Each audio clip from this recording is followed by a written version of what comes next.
يا أيها الذين آمنوا توبوا إلى الله توبة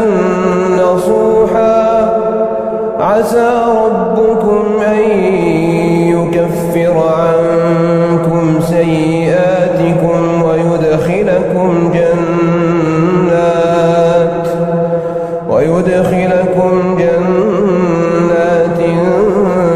تجري من تحتها الأنهار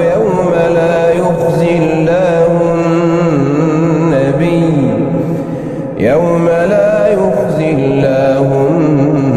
النبي والذين آمنوا